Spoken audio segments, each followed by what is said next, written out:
Bon, alors déjà avant de commencer la vidéo, j'aimerais juste préciser 2-3 trucs, c'est que je cherche pas du tout à travers cette vidéo à démontrer qui est le meilleur acteur ou qui interprète le mieux Flash ou Barry Allen. Bon, ça va dire, on sent pas vraiment les couilles.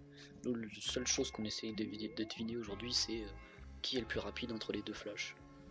Mais en fait, c'est un peu de la merde puisque ça va être assez approximatif étant donné que on n'a pas vraiment beaucoup d'informations sur le Flash de Ezra Miller, donc le tout nouveau là qui est sorti, qui a été révélé en 2016.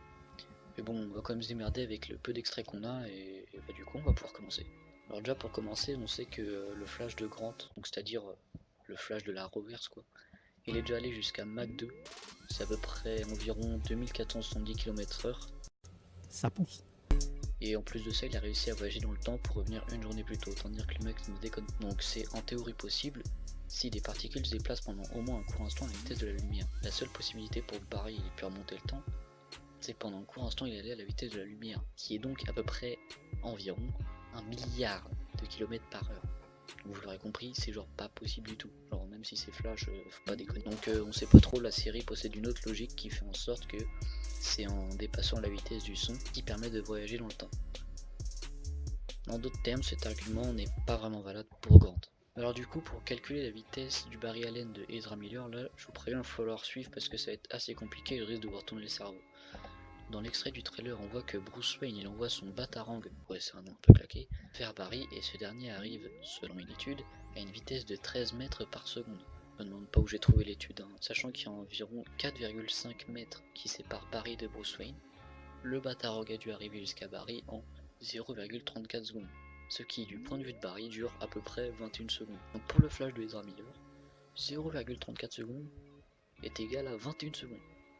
En d'autres termes, 1 seconde pour nous, c'est 62 secondes pour lui. Un clignement d'œil, ça dure entre 0,30 et 0,40 secondes.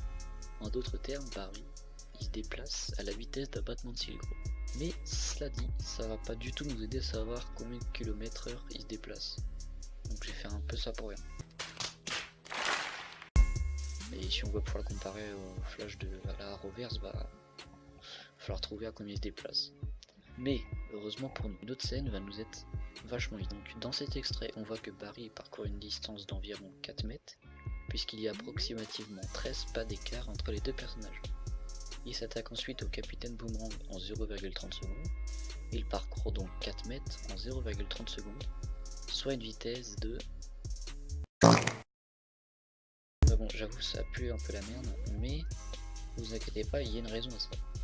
Alors déjà, on sait pertinemment que Flash, il peut aller beaucoup plus vite. On n'est pas con, parce que je veux dire, même si c'est pas les mêmes acteurs et tout, ça reste les mêmes personnages, tu vois. Mais aussi, dans le film Suicide Squad, son but, c'était avant tout de capturer le Captain Boomerang pour pouvoir l'enfermer après. Or là, s'il utilisait plus de vitesse, son coup de poing, il avait pour risque de le tuer, tu vois, c'est évident.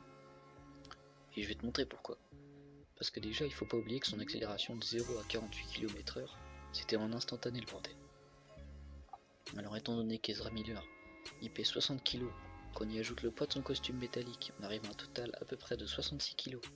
Si on fait donc 66 kg x 48 mm divisé par 3600 secondes au carré, on obtient alors 0,24, c'est-à-dire 24 000 N.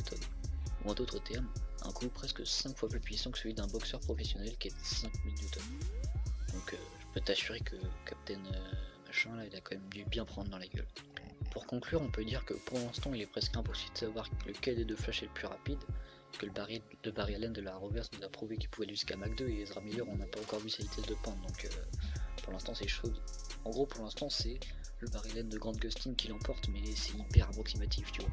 Bref, pour l'instant le Flash de Grant est vainqueur, mais bon, on en reparlera lorsque la Justice League nous dévoilera plus d'images, là à la limite, ça sera beaucoup plus intéressant.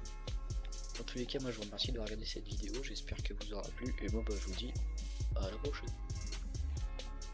Ouais.